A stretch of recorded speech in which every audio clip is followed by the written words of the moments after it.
And yes, I know I'm not using the protective block for my hands, but if you know me, health and safety is never a priority. It should be, but it never is.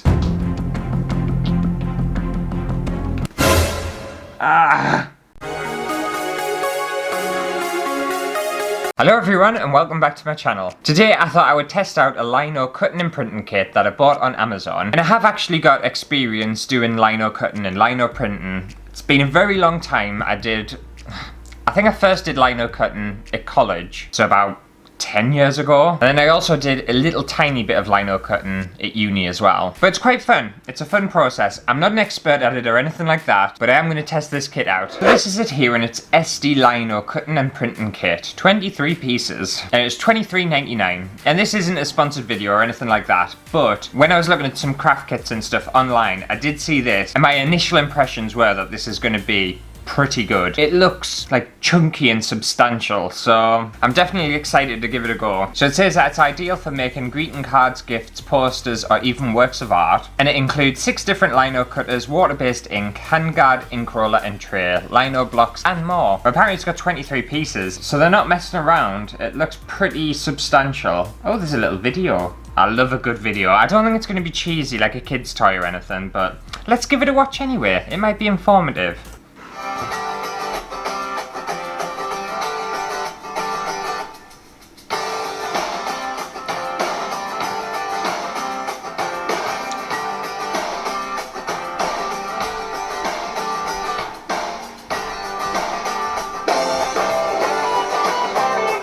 Oh yeah.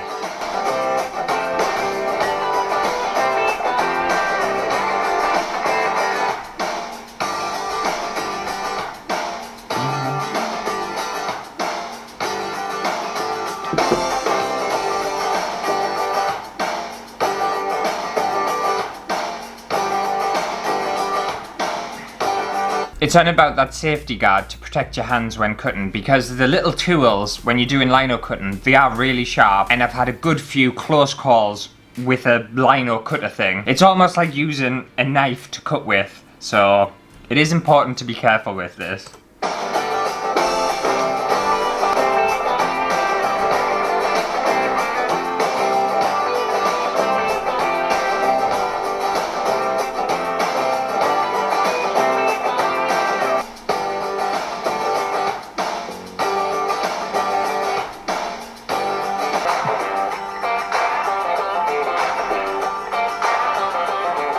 See, I think their little print turned out really well. I kind of wish I hadn't watched this video because you might be really underwhelmed with my prints that I'm gonna do, because I don't think they're gonna look as nice as that.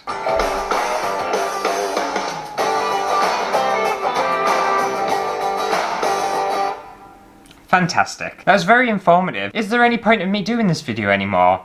We may as well have just watched that and then that's it, that's the end.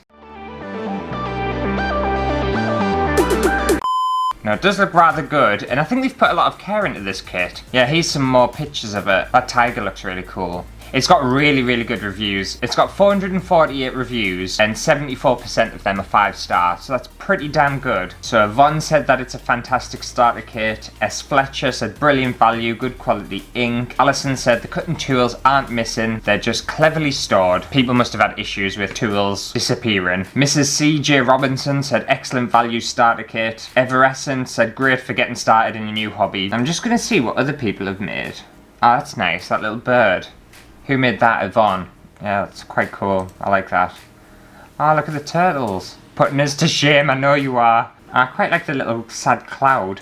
Okay, right. I've had enough of that. I want to do my own lino cutting. I'm excited. Alright, let's get into this. I have a feeling in here as well, there's not going to be a waste of packaging. I think it's just going to be absolutely crammed full of stuff. Oh, that's fun.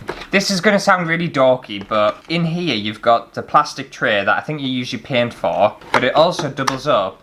It's like a little thing to hang on the shelves at a store. It might not impress some people, but it impresses people like me. It's just inventive, it's creative, I enjoy it.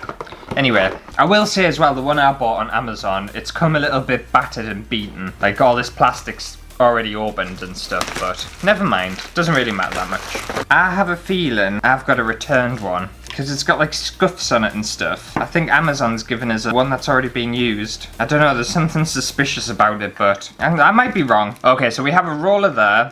We've got that little stamp thing. It's got something inside it. Ah, it does.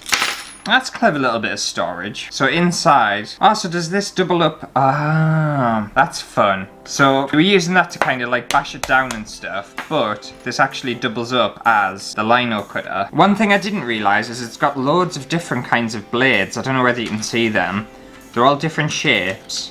And I didn't realise you could do that. I've only ever done lino cutting and there's only been like one blade on it. Right, we've got some bits of lino there. Instructions, some more lino. We've got some little circle bits of lino. And we've got some ink as well. And it just gives you the one colour in this kit, so you've got a black. And you do have to use specific paint when it comes to lino printing. You could probably get away with using acrylic paint, but it doesn't have the same texture as this stuff. You'll soon see anyway, but this stuff, it's more of like a thicker paint and it goes a long way as well. Whereas acrylic paint, it just doesn't have that substance to it. So that's the little safety thing. So if you're cutting towards you, you can put that there and that just blocks it. So if you're cutting and you just slip, that kind of takes the brunt of it rather than you going through your hand. Because these might not look very sharp, but they are. So it says in here that it has traditional lino and then it has soft cut. And I think this is the soft cut because obviously it's softer. And then this is the traditional lino, which is a bit firmer. And if you're new to lino cutting, this is basically the stuff that you carve into. And it can sometimes be difficult to get your head around because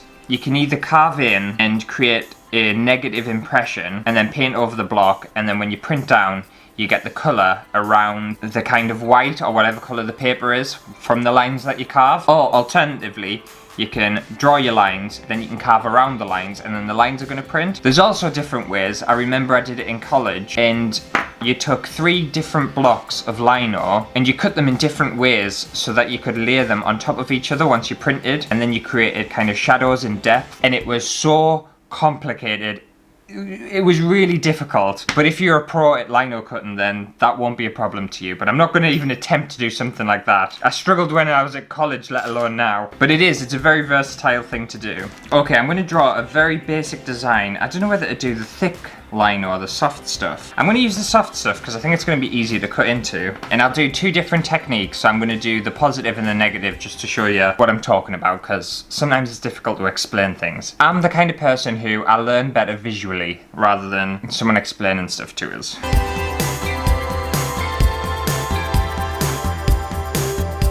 So I've got one drawn like that, and then I'm going to draw exactly the same. I'm going to try and make it the best I can. In fact, I might be able to, while it's still wet. No, never mind. I'll just try and draw it the same. It doesn't really matter. Right, so I've got my 2 trees there. That just slots in nicely like that. I want quite a thin... Actually, I think that one will be a nice one, because that's nice and thin. I'll do this first, and then what I'll do as well is I'll test out all of these other... What are they called? Tips? I'll test them out on just one single block, just so you can see what they're like. Okay, so for this one, all I'm going to do is go around where I've already drawn the lines. I'm just going to cut them lines out with this. And again, I haven't done lino cutting in a very long time, so I might be a little bit rough with this. And yes, I know I'm not using the protective block for my hands, but if you know me, health and safety is never a priority. It should be, but it never is. Ah, that's why it should be. It's okay, I didn't get myself too hard.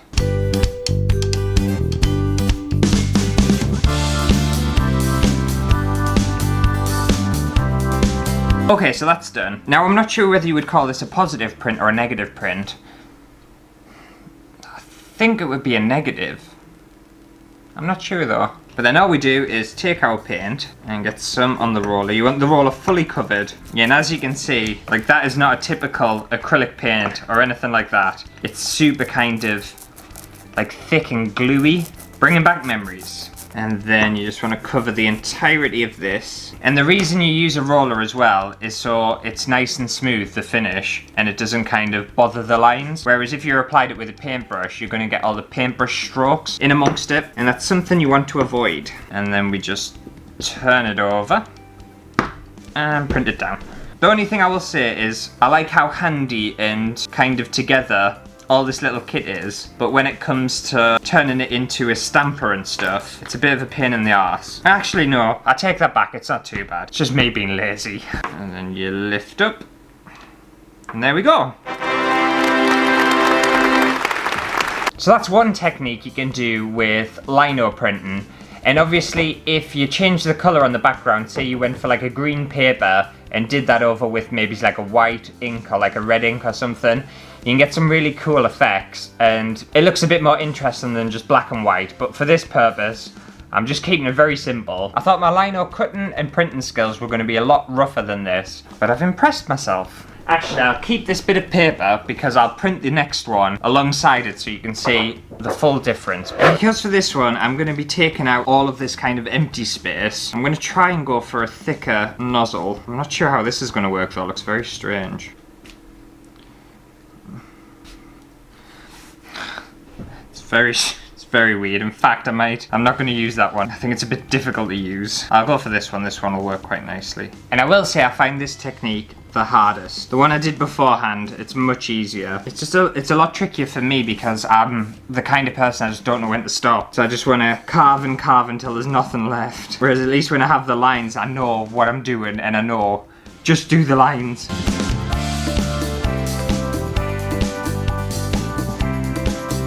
And that is a tip as well, always carve away from you, never carve towards you. Because if you do slip, then at least you're going away and not kind of like into your chest or into your face.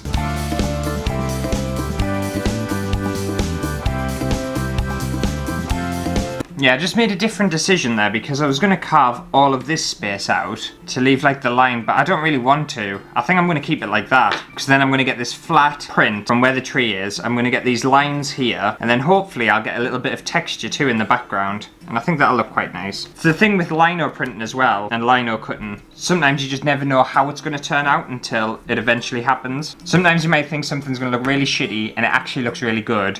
And other times you might think something's going to look amazing and just looks naff.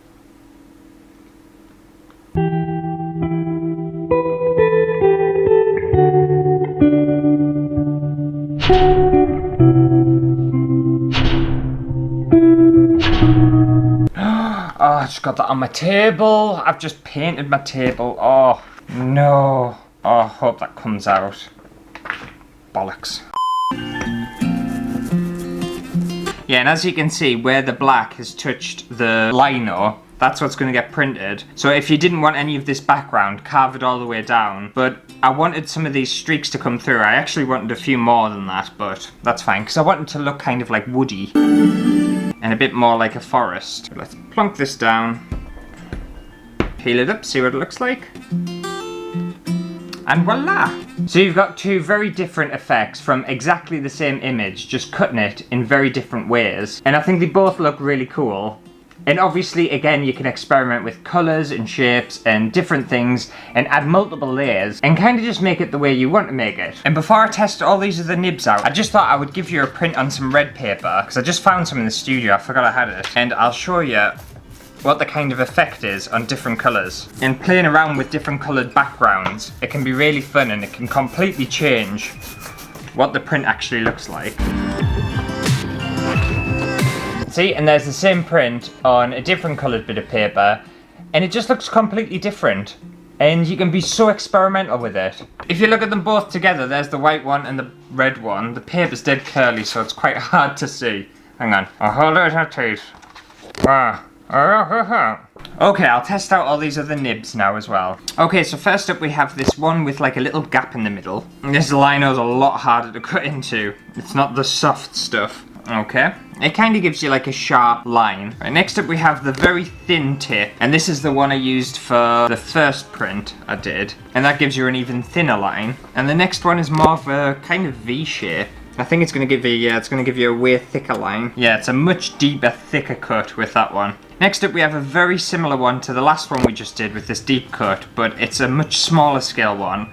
So I think it's going to go deep, but it's going to be less wide. Yeah, it's wider than the first two. It's a little bit thinner than the last one. This next one just looks like a regular kind of nib. Doesn't look like it's anything special. It'll just be used for maybe it's just regular lines. I think I'm pressing down a bit too hard on this stuff. I'm probably like gouging it out. And this final one is just really weird.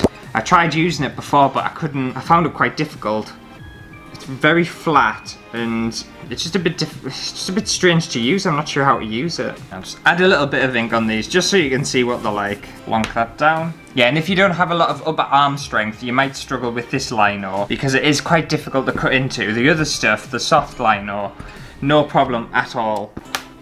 And there you go, you can see those different nibs and what they do and kind of the patterns and lines they create. And as you can see, even though a lot of them look very similar, they do look very different once you actually use them. But what are my overall thoughts on this lino cutting and printing kit from Essdee? I would have to give it 5 lino cut trees out of 5. I think it's a really good kit for a beginner. If you're an advanced lino maker and lino printer and stuff, you probably won't enjoy it as much. But if you're just beginning with the hobby or you just want to try it out, I think it's like a perfect kit to get you started. The only thing I would say is if you are buying this kit, I would recommend buying some more colours, so some more paints, because black can be quite limiting and you can have a lot of fun using different colours and on different papers. But other than that, I think it's a great little kit. It really is. It's worth 100% worth the money. But let me know what your thoughts are on this kit down below in the comments, and let me know if you've ever done lino printing before and if you're better or worse than I am at it. If you did enjoy this video, make sure to give it a thumbs up, and if you come across any other craft kits that you want to see tested out on the channel, then leave your suggestions in the comments below, and I'll see you next week for a brand new video.